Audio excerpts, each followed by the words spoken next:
true entrepreneurship and believing in your gut and believing in what you are capable of doing is what truly drives the whole entrepreneurial process.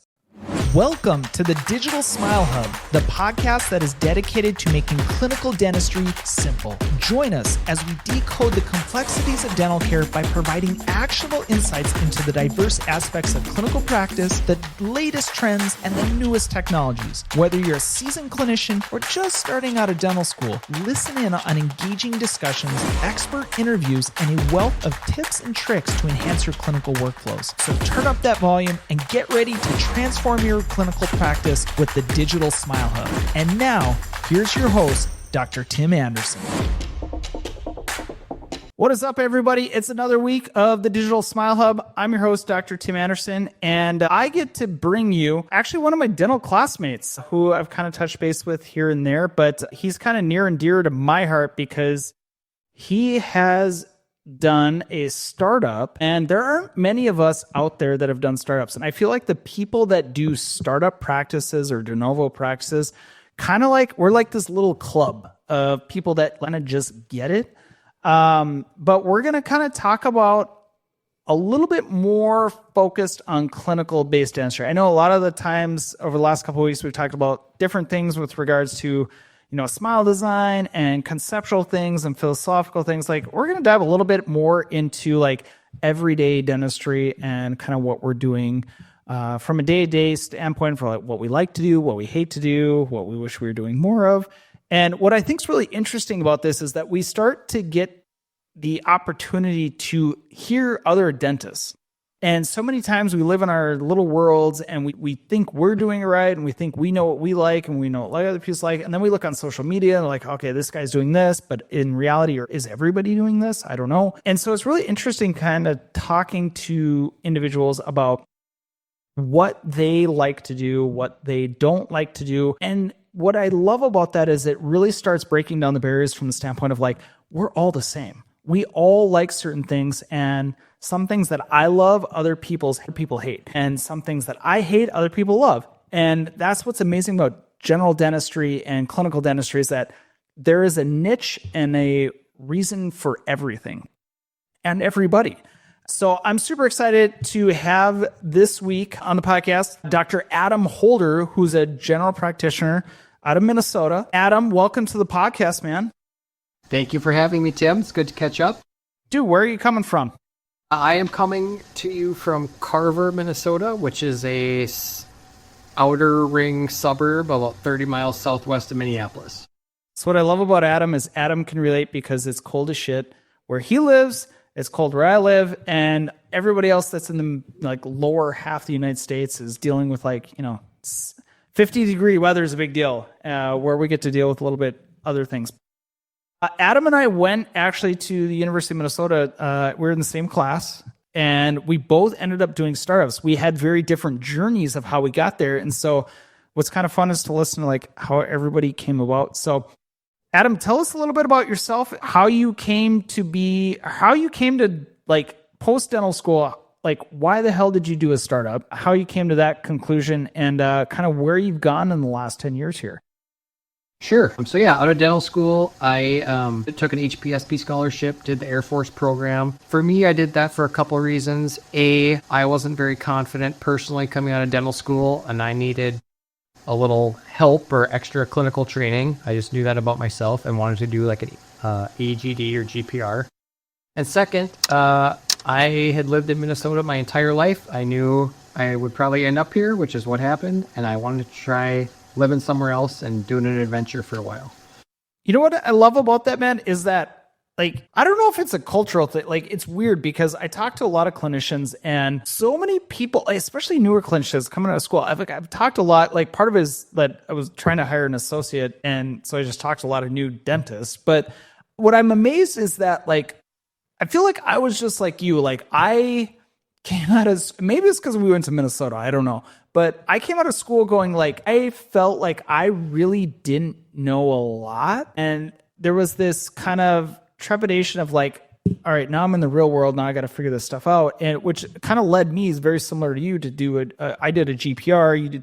You did the military scholarship. And part of it was that I just didn't feel like I was ready. And I talked to a lot of clinicians, which I'm amazed that feel like they come out of school and they're like, they think they know it all. And so there's like this huge shift in paradigm shift of like, some people coming out of school feel like they know everything. Others feel like they don't know anything, which is really interesting that you kind of went down that path and from that standpoint. So I like that you said that, because so many people, I think, have this reservation of like, I don't feel prepared. And I think it's important to acknowledge that that's relatively normal.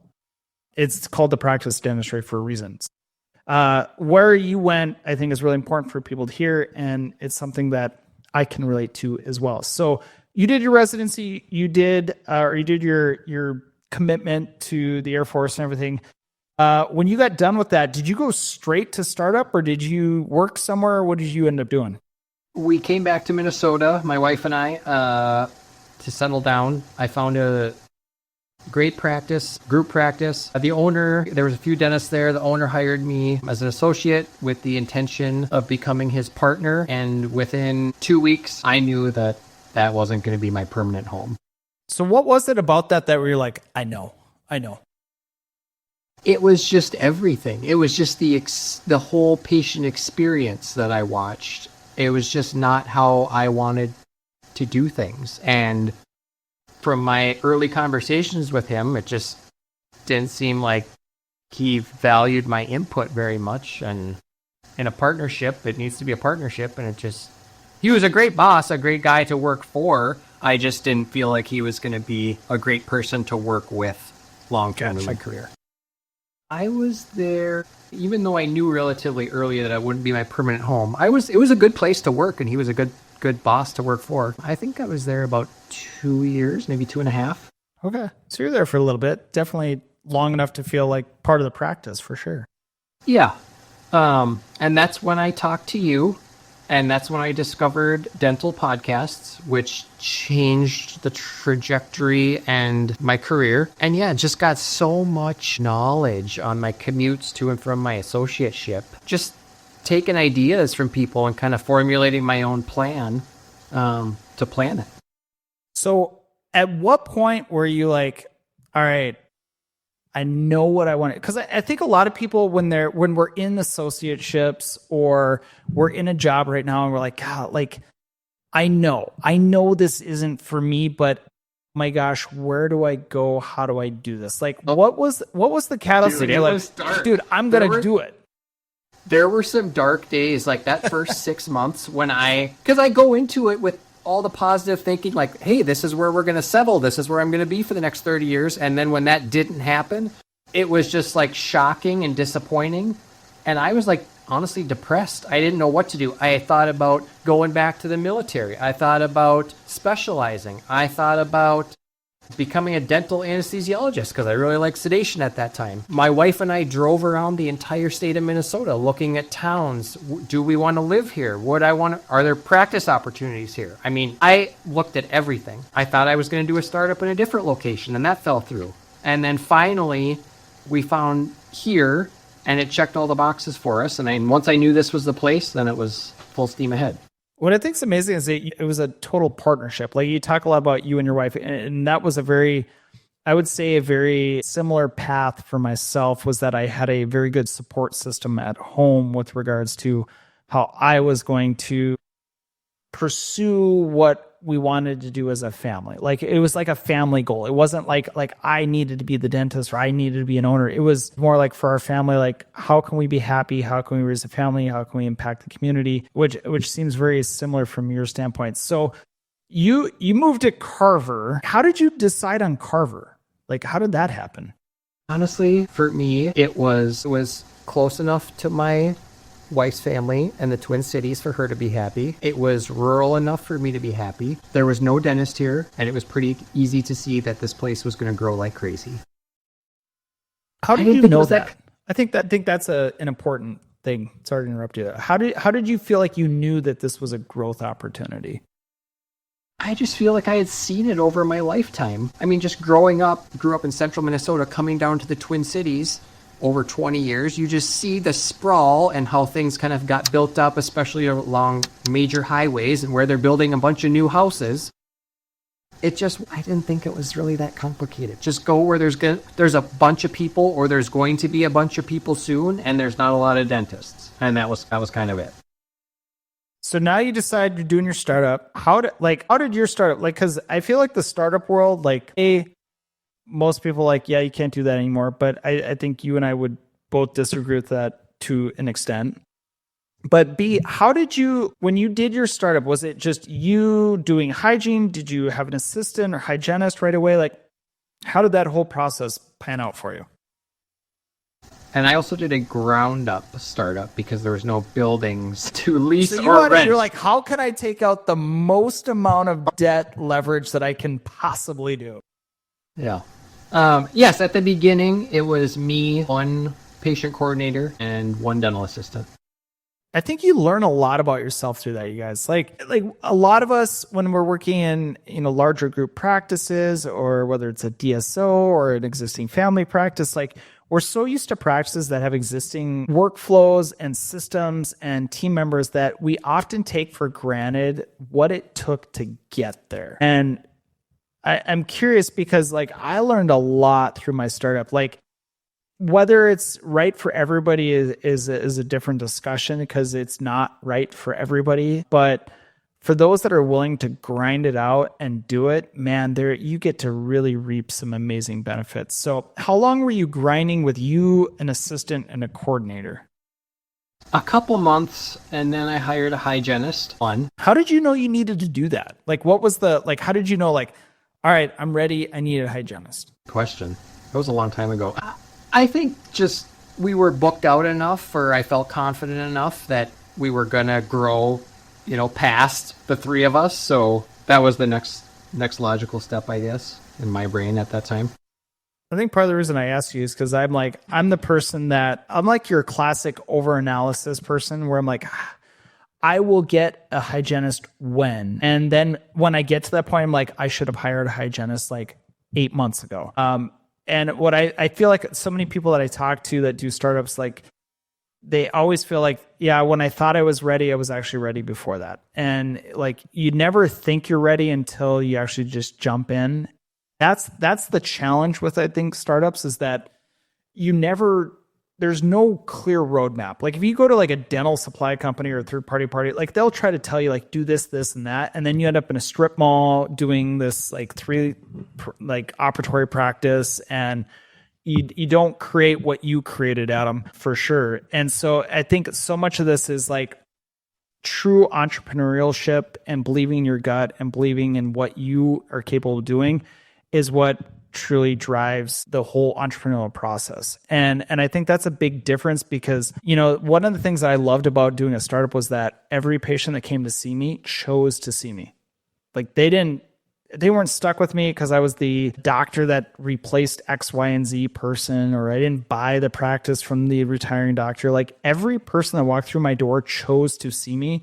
And I think that gives an opportunity and perspective to create a relationship for your patients that I don't think you totally get unless you do the startup. In reality, it's just one of those aspects that is so unique to a startup. So you kind of started really small. Where are you at right now? As of today, we have me and 2 associate dentists who are both full-time. We have 6 hygienists, 5 dental assistants, and 4 patient coordinators. So what I want everybody to kind of realize with that is that stuff doesn't happen by accident. You don't just I'm going to show up to work and kind of do this. That's the power of grinding and believing in your community and yourself. That's what can happen. Adam's created this amazing, ecosystem, but it didn't happen overnight. And I think, Adam, the reason I wanted to talk about a little bit of your backstory, a lot of times people are why are we talking about backstory? I think it's important because it's important for people to relate to others' stories. We all have different stories in dentistry. We all have different backgrounds. And it's really important to understand where somebody came from so that you can better understand how they got to where they are. So you're doing kind of things. And one of the things I want to talk to you, Adam, is that I love asking clinicians from the standpoint of like, okay, now you're in this, you've got this nice facility, you got plenty of dentists and team members. You're kind of in that like sweet spot of like kind of riding nice. And one of the things I like to ask people is because I like to relate your practice to everybody else's practice. So if you had to sum up the style of dentistry and what you do, how would you describe that to everybody? We are the Panera Bread of dentistry. I love the reason I asked him that because I knew he was going to say that because you've said that before. I think you've like coined that term. So what do you mean by that? We provide a good product at a fair price, pretty efficiently, with nice people consistently. I love that. The Panera Bread of dentistry. You're literally the only person I've talked to that's used that term, and you've used that a couple of times with me now. So that's why I'm like, I love that you brought that up. As I start getting into the different stages within my career, so like you and I are both out of our grinding startup phase where it's just like we do everything that anybody asks, and it's like we stay up to all hours of the night and do all that. Like we're at a little different phase now. Our team has grown. What, from a clinical aspect, what kind of procedures and things from a day-to-day kind of bring you joy? Like if it's your perfect day, like what kind of procedures are you going to do on your perfect day? On my perfect day, I'm going to do some operative. I'm going to take out some teeth. I might take out some impacted wisdom teeth. That's about it. So and as time has gone on, that has changed. That has changed over the years, and I think that's okay. So talk about that. Like when you say it's changed, what do you mean by that? So when I came out of the Air Force, I was really into surgery, third molars, taking out impacted third molars and doing IV sedation. I mean, that is what got me excited in the morning. I was good at it. I was doing a lot of cases. When I got into my associateship, I was just really enthused and excited about that. And then as I've started here now and grown here, as my leadership and business responsibilities and stress has increased, I have had a corresponding decrease in my ability to stomach clinical stress, because when I was doing more challenging clinical cases here, plus all the business stuff, it was getting to be too much.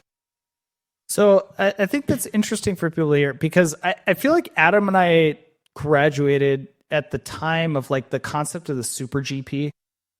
It was this, it was really cool to do everything. Like if you could chuck wisdom teeth, you could do the molar root canals, you could do simple implants, you could do like, it was like you were the cat's meow if you could do a little bit of everything. And I think a lot of us, and we did a different podcast on this similar topic from the standpoint of like, you look at when we graduated, we want to do everything. And now you look as clinicians age further into their career, they do fewer and fewer clinical procedures. They do more of the things that bring them joy, which are usually more predictable, less stress procedures in general, and the less of the like total comprehensive, I need to be the Swiss Army knife of dentistry. And I think that's a very common thing for many of us that are kind of going through it. But what I think the difference is between some of us and the majority is that what I want to challenge people to do is like, look at what brings you joy. Like, so you said restorative dentistry or like operative dentistry. What do you mean? Like, is that like just bread and butter, fillings and crowns on normal people who don't have, the customer that goes to Panera Bread doesn't have super high expectations. They know what they're getting. They want a quality product. We provide quality operative dentistry. Personally, awesome. I'm not doing full mouth aesthetic rehabs or anything like that. Or 10 units of veneers. That's just not who I am. Come on, Adam. And if a patient's on Facebook all the time. And if a patient's looking for that, I'll straight up tell them, I'm not your guy, which I know a lot of people would think is insanity, but it doesn't bring me joy. And I think, so what is it about restorative dentistry or, that simple restorative crown and bridge dentistry? What is it about that brings you joy? In moderation, I do think every situation and every patient is a little bit different. I mean, if I was doing class 2s all day, every day on teenagers, that would get a little repetitive. But I feel like, we have a wide variety of ages of patients, types of patients. Their teeth are all different. I like talking to the different people every day. I feel like every day is different. Even though I'm doing the same procedure, that same procedure is different every time. What's interesting is, so you said restorative basic dentistry. Like, are you doing CAD/CAM dentistry at all, or is it traditional impressioning, or what is it? We have scanners, okay, but we send out, and then you get the crown back. Now, with regards to surgery, you like third molar impactions. So what I think's interesting about this is that I think it's a misconception that if you enjoy quote unquote basic restorative dentistry from composites and single unit onesie twosie crowns, that becomes a skill set. Like, oh, you like this because you can't do this. Like we've got Adam here who truly enjoys basic restorative dentistry. And his number 2 thing that he enjoys most is third molar impactions, which for most clinicians is the last thing that they want to do. What is it about third molar impactions that you enjoy? It's just a challenge, I think. Yeah, it's just a challenge. It's fun. I like taking out teeth in general. I think in the Air Force, I had good surgical training and opportunities, and I just got comfortable with it and liked it. So, and I love that you say that, because it's important for people to hear that, because you're one of those individuals that, like, as clinicians are thinking of like themselves, they're like, okay, well, I kind of like restorative dentistry. I maybe don't feel like I got, a lot of people didn't do residencies or anything like that. So they may not feel like they had that experience with surgically to do third molars. But on the flip side, you got a lot of people that do third molars that are like, well, I'm too good to do composites and class 2s, like heaven forbid. So I think this is a good dynamic, because ultimately what Adam highlights is that you do what you enjoy, what brings you joy. Like, you get to a point in your career where, like, you guys, like, what Adam said is he's not Walmart. Like, he's not the jack of I'm going to do everything. He's Panera. I'm going to provide a limited menu of what I like to do on people that appreciate it at a reasonable cost, with predictability and consistency and a quality product. Like, that is such a good analogy for what I would hope most clinicians would take on, because so many times in clinical dentistry, we focus on the fancy crap. Like, I got to do all in X for everything, or I have to do full mouth smile design, or I have to do no prep this, or I have to do like feldspathic porcelain. And like, nobody talks about, like, the number 1 procedure we all diagnose is a class 2. Like, by volume, it's the number 1 procedure. Need.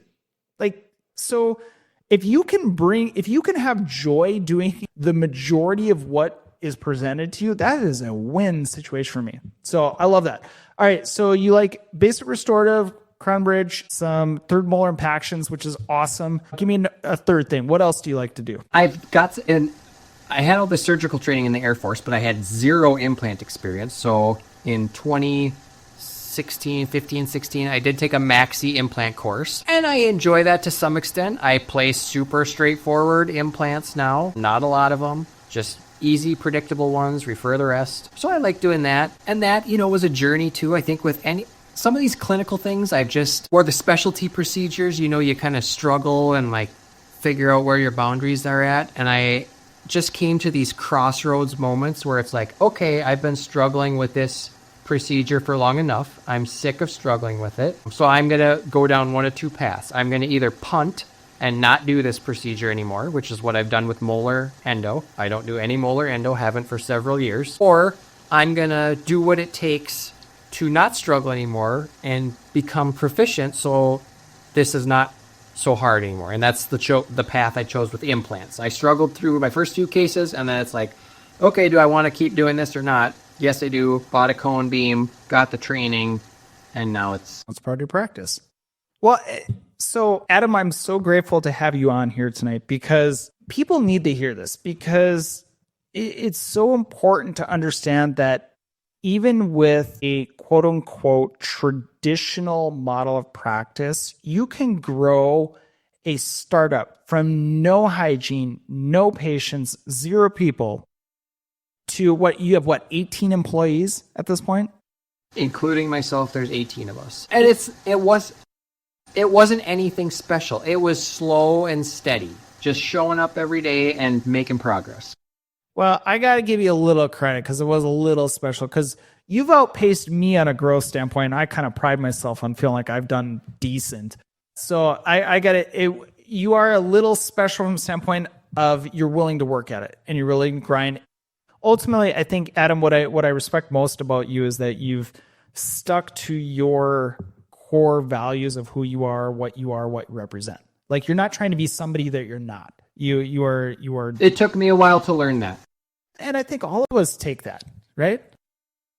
Yes, I think I was probably trying to be someone who I wasn't back in the day, and that wasn't a recipe for professional success or personal happiness. And some of those struggles we just have to experience to kind of get there, which is awesome. So what I love about it is hearing like what you love, because like some of the things that you said that you love, many of us or many people can be like, yes, I agree with that. Or they may be like, oh my gosh, I couldn't do any of that. What I think's amazing about that is I like asking dentists this because then I'm like, okay, on the flip side, I want to know like, what do you hate doing? What are the 3 things in dentistry that you hate the most and or you don't do any more of? A molar endo. Molar endo. So what was it about molar endo? I'm curious on this. I am a get in, get out, get her done type of guy when it comes to procedures. I don't want to do any procedure. Just personally, I don't want to do any procedure that's going to be more than 2 hours. 2 hours is my limit to see any patient. And I was just didn't get proficient at it and didn't really enjoy it that much and punted on that. Perfect. I also am not fancy aesthetic veneer guy. I tried a few cases, didn't have good success, didn't get joy or satisfaction out of doing that procedure or treating that patient population, so I quit doing it. And like I was ironic you say about veneers because I'm like, I kind of have a love-hate relationship with veneers. Like I love a lot of veneers and I love full mouth cases, but the least favorite, like the most stressful, I would argue that if you ask any dentist on the planet that's done full mouth cases or veneers or anything like, you ask what the most stressful situation they can be in, it's like trying to deliver a full mouth of veneers. It is like nightmare. That's my personal nightmare. And not only that, there's zero production on that day. It is the most stressful day for zero payout. And it is just, every time I'm like, can we just do crowns? No. Not anti-aesthetic dentistry. For me, I enjoy bringing someone who's a 4 to a 7 or an 8. I don't want any part of trying to bring an 8 to a 10. Man. You're just full of these awesome one-liners. I love this. I'm going to use that. You're a solid 4. We're going to bring you to 7. Maybe I don't say that to the patient, but that's what I'm thinking. If you're an 8, I don't want anything to do with you. I can't help you. No, that's awesome. All right. So some of those stressful veneer crazy things, which is ironic. Like right now, I feel... So here's my, I'm going to get on platform, you guys. Like one of my biggest beefs, like we get here on this, like 3D printing has opened up this world of like everybody in their mom is into like no prep, crazy veneer cases. And I'm like, am I just not seeing the patient population? Like I feel like I'm looking for these cases, but I'm like, I don't have a lot of no prep veneer cases. And to be honest, most of my patient population, maybe it's a North Dakota thing, I don't know, but most of my patients barely even qualify for veneers. Like it's very rare that I have a patient that wants aesthetic demands that are outside of ortho that need veneers that are truly in enamel. Like usually my patients have massive composites or other restorative dentistry or other crowns. I'm like, you're not a veneer patient, period. But I don't know. Maybe it's the part of the demographic I am a part of. I don't know. But I'm with you, man. Like aesthetic veneer stuff stresses the crap out of me too. I was just going to say, I know you're talking about clinical stuff right now, but personally, for me, what gives me the absolute most joy and satisfaction about doing this is being the coach of the team and getting a group of individuals to work together and excel together. I love that more than anything. And I think that is why, honestly, man, you are as successful as you are. Because that, like, you can teach people how to do dentistry. Like I tell my team this all the time, like you can teach a monkey to do what I do. Like dentistry is not complicated, you guys. Like I am sorry we want to make this like this big deal. We're dentists and doctor. Like the physical procedures of dentistry outside of the crazy complex aesthetic composite guys is really pretty easy basic skills to learn. What is very difficult is managing a team, being an entrepreneur, running a business, running a healthcare facility, dealing with patients, dealing with team members, dealing with biology, anatomy. Like those are the complex things where I think you're right, Adam. Like the true people that do startups, that excel with startups, are exactly what you said. They love the managing the people. And I hear you because I'm like, I look at myself, like when it comes to non-clinical things that I love the most, my favorite thing in the world is brand development. Like I love my brand. I love developing the brand, what people think of the brand, how we aesthetically make it, like all of those things. I'm like, God, I should be in marketing and stuff like that. I should not be in cutting enamel and dentin. Like that's that's great that you know that. I'd be better That doing you other know things. that you know that about yourself. Like just know thyself. That is so huge. No, it's so true. So I love that you say that because I think more dentists, man, need to hear that. Like it's not like we live in this world that's so competitive and social media has diluted everything of reality from the standpoint of like people feel like they need to be doing everything all in X. We shouldn't be doing crowns. We shouldn't be doing fillings. I'm like that. It's the bread and butter of what dentistry is and does. And if that brings you joy, that's okay.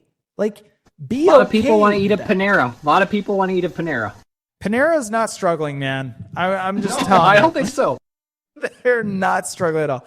All right, which leads me. All right, so we talked about some of the things you don't like, some of the things you do like. I always like talking about what we don't like because I think it's important, as we're going through this exercise, this isn't just an exercise like I would challenge, let me backtrack. I think this is an exercise that I would challenge every dentist and team member to do with regards to like, what brings you joy? Like what procedures bring you joy and leverage the shit out of that. Leverage it. Also, look at what procedures do not bring you joy. Like what things do you really not like to do? Because the last thing you want to do is an environment where you're doing the things consistently on a day-to-day basis that you just don't like doing. One of the things that I hate more than anything was the unpredictability of dentistry, specifically with children. While I love my children, those that know me know that I don't love everybody else's children. The ironic part is I feel like I'm pretty good with kids, which is the downside. But what I hated was that it totally derailed my day. It wouldn't make me happy. Patients were never happy that they got their stainless steel crown. They were never happy with a pulpotomy. Like the kids are crying. Some kids are happy. Half the time they're gassed out on nitrous. Like it was not for me. And so I made the decision, my practice, after talking with my team and myself, I'm like, why do we do this? Like, I love that Adam said he's the Panera of dentistry because it forced us to evaluate, like, who are we? Like, and I think that's an important question to ask within dentistry. Like, who are you? Like, what do you like to do? What don't you like to do? Because I realized, like, I'm not Walmart and nor am I a pediatric dentist.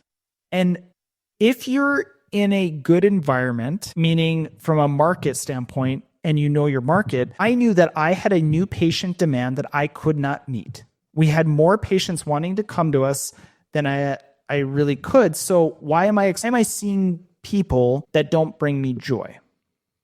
And not that I don't love kids, but doing dentistry on kids brings me zero joy. So I knew within my practice, I'm not going to see kids. So one of the things, like Adam doesn't do molar root canals. I love that. He made a stance like, you know what? It's not that I can't do a molar root canal.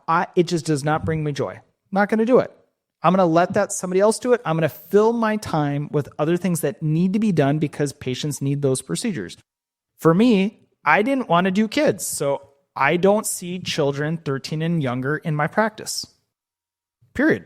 Like I just don't. And it was a transition, but it brought me and my team a lot of joy because no longer were we dealing with the things that brought us headaches. So I think there's a nice little medium for everybody of like what brings you joy, what doesn't bring you joy. I think that's awesome. Yes, I think just continually evaluating things and what you're doing and why you're doing it and being open to change. Like, you don't have to keep doing things just because that's the way they've always been done. I mean, I still like taking out wisdom teeth, but that used to be the best thing for me in dentistry. And I used to do the sedation and take the teeth out. And as time has gone on, and I spent a bunch of time and training and felt good about doing that, and that brought me joy for so long. And then as time went on, it didn't bring me as much joy. And it was kind of, if I'm taking out impacted wisdom teeth with sedation, we're usually having a nurse anesthetist come in now to do the sedation because I'm not doing the sedation anymore. But it was hard. It was so hard to let that go. Or like, just because I had put so much time and energy into that training, and just to come to the realization, like, yeah, even with all that time and training, and it's something I used to love, but I don't love it that much anymore. And that's okay. That is okay. So one of I don't even know who said it, but there's some quote of her. Basically, she talks a lot about, it's like a TED Talk where she's basically like, you need to be okay with people not agreeing with you. Like, you need to be okay that people are not going to see your vision. You need to be okay that people are not going to understand why you choose to do the procedures you. You need to be okay that patients may not understand why you do and do not do things. You need to be okay with that, because ultimately, as a practice owner and an entrepreneur, like, you got to believe first in yourself. Like, I'm a true believer that if you personally don't believe in what you represent, you can never rally the troops behind you. Like, if you don't believe in it, your team won't believe in it. And if your team don't believe in it, your patients won't believe in it. And your patients don't believe it, your community won't believe in it. And so it's like this trickle down effect of like, you just need to be okay understanding that. And that's why I love, Adam, that like, you're very vulnerable about admitting what you do and do not like, because honestly, more of us need to be like that. Now, one of the things I want to challenge everybody, I'm going to ask Adam this now, is that what's equally important to understanding what you like to do and hate to do is truly having a plan, and being that we're in this new year, of having a perspective of what you want to do. So moving forward now, we got a new year, Adam, and you're at a different chapter of your life. What are some things you want to do clinically and professionally? Here, I still got to let go of more stuff. I mean, that has been a constant challenge. As you know, when you start, you have your hands in everything. You need to have your hands in everything. You want to have your hands in everything. Over the years, I've learned to let go, trust people, give tasks away. I still have a ways to go on that. I just got to keep working on that. And I will say that I love that you said that, because that is probably one of the most challenging things for an entrepreneur and a true startup individual to do. Because the difference is you have sweat equity within your practice. And if you didn't start from nothing, you can never truly comprehend the value of having everything. It's just, you can't grasp the grandiose nature of that. And when you started with nothing, everything matters. Like how you talk to patients, how you message patients, every phone call went. And there becomes a point in everybody's career that you need to replace yourself. You need to level up and allow others to replace you in those roles. Otherwise, you will never grow. You will plateau, and eventually you will become Blockbuster and not Panera, meaning you will die and not grow and become the next thing. And that is really challenging for many of us when we start looking at ourselves when we're so used to doing things. And I see dentists, especially clinically, like, we sit there and argue like, okay, whether it's an EFTA or a dental therapist or a dental hygienist, heaven forbid they encroach on any of our skill sets. And like, we look at all these opportunities. Like, I'm a big advocate. If anybody in my practice legally can do anything, they should be doing it. Like I shouldn't be doing it. Like there's zero reason for me to do it. Like I'm actively trying to make myself unemployed, like on a day-to-day basis, like trying all the time. So I think it's good that you bring up that standpoint of letting go. And I, especially as the new year comes into play, when we look at new things we're trying to implement into our practice, and whether it's and we talked a little bit about this last week with Emma with regards, and if you haven't listened to the podcast about Emma, like Emma's a dental assistant out of Indiana who's just like freaking amazing. And she truly kind of encompasses the power of letting go as a dentist. Like when you let your team members grow, what can happen? And so I love that you said that, Adam, because I'm like, I'm in the same boat where I'm like, I like to do everything myself, because the problem is, the hard part is when it brings you joy. Like for me, like I love lab work. It brings me joy. The problem is I need to let my team do it because it brings them joy. And so there's this little battle of like, who's going to do it? So, all right. So you're going to let go. What else are we going to do? Or do we want to take more time off? Why do you want to take time off? What do you want to do? Just get out there and do stuff with my kids and my wife and travel, not anywhere exotic. Just, we took a summer trip to North Dakota this summer. Hold on. You took a summer trip to North Dakota. We took my in-laws RV to Medora, spent a couple nights there, and then we went up to the Lake Sakakawea, I think it was.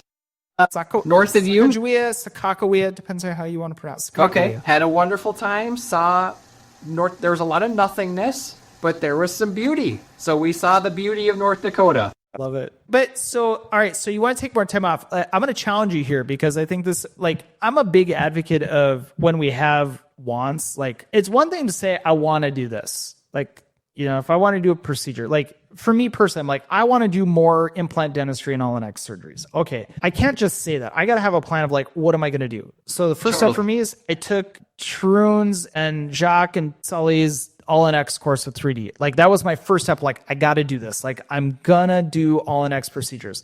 The next step is get the technology in place. And now I'm ready to move forward. And now I'm the limiting factor. Like I just got to diagnose it and make patients aware and concerned and move forward. But when you say you want more time off, how are you going to do that? Because you got to practice run, man. For myself, I know that if I don't take at least a day or two off every 6 to 8 weeks, I start getting tense and I'm not at my best. So I have planned out my entire year and I have mini vacations, just a couple days here and there, taken off every 6 to 8 weeks. And then now I am trying, if one of our assistants takes a day off when I am scheduled to see patients, I will either take a half day or take a day off. So you just like by default, like I'm going to take the day off too. Yep. All right. So when is this just a 2025 thing or did you do this last year? It's been a process. It was kind of a start last year and I'm trying to keep it going and maybe increase it a little bit. I'm going to ask you, did you ever regret not working on one of those days that you took off? No. Were you like, God, I should have worked? And everything I just said goes against my natural workaholic tendencies. So I am constantly fighting that battle. Here's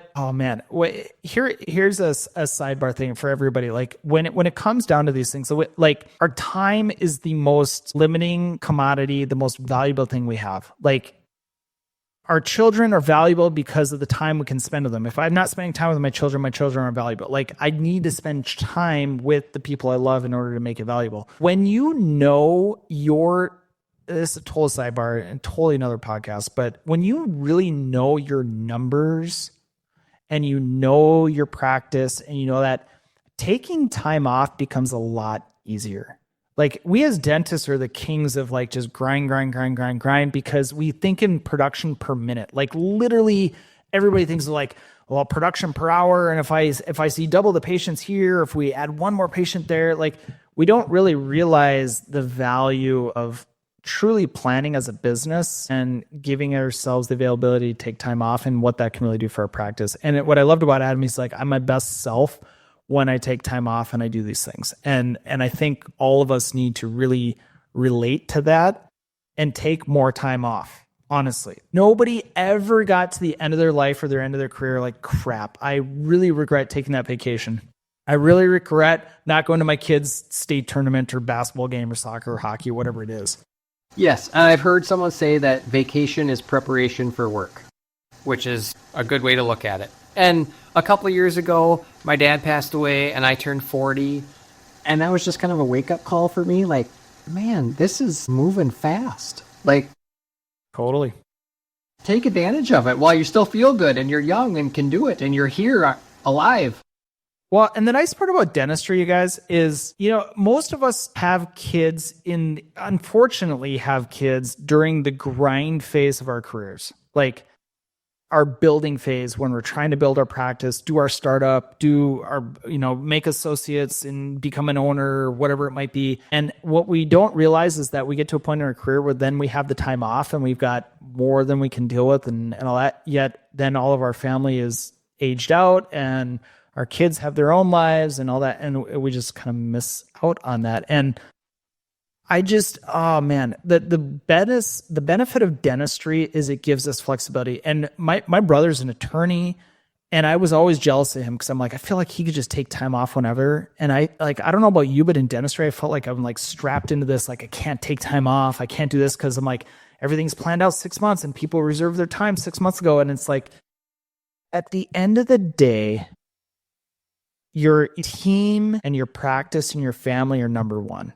Patients are number two, because without your team and your family, you don't have the patients. It doesn't matter how many patients you can see or want to see. If you don't have your team and your family behind you, none of it matters. So take care of that first. I'm a big advocate for that. So love that. All right, you're going to take more time off. Give me one more last want for the 2025 year, man. What are you going to do this year? I am happy. I don't want anything else. Honestly, like I am so satisfied. God, I hate you, man. I don't want, could I have a bigger practice? Could I build a bigger facility? Could I have a second location? Yeah, I probably could. And that entrepreneur deep inside of you and me wants to do that. But why? Why? I don't need more stress. I don't need more financial gain. I have everything I want. I am so happy right now. So what is amazing about that, you guys, is I think what Adam's articulated very well is that it's okay to be satisfied. Yes, like it's enough. It's okay. Like we live in this world of grind. Like my wife and I always joke. My wife and I are like, my wife's in the practice. She kind of like runs the practice. I kind of work in the practice. I always say I'm like, she runs the day-to-day and the business side, and I'm kind of the visionary of like the brand. But one of the things that I struggle with, which is part of the reason why I wanted Adam on here, is that I struggle with satisfaction. Like there's a term that I think Ed Milet was the first person that I heard say this, who's a big podcaster, is that he talks about the term of being blissfully dissatisfied, which is where I am, but I'm trying to be blissfully satisfied, which is where Adam is.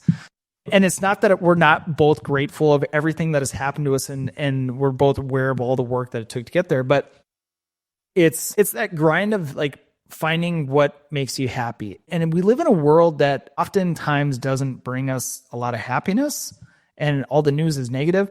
And that's why Adam's situation is so amazing, because it's like, you can have this amazing life and do these amazing things and be super satisfied without feeling the pressure to feel like I have to do all the molar endo, I have to do all the NX surgeries, I have to do all these crazy immediate implant root banking, cool quote unquote procedures.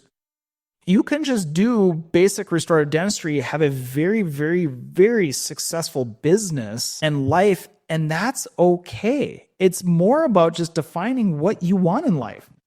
And that's why we go through these procedures here tonight of like, what do you like to do? What do you hate to do? And what do you want to do?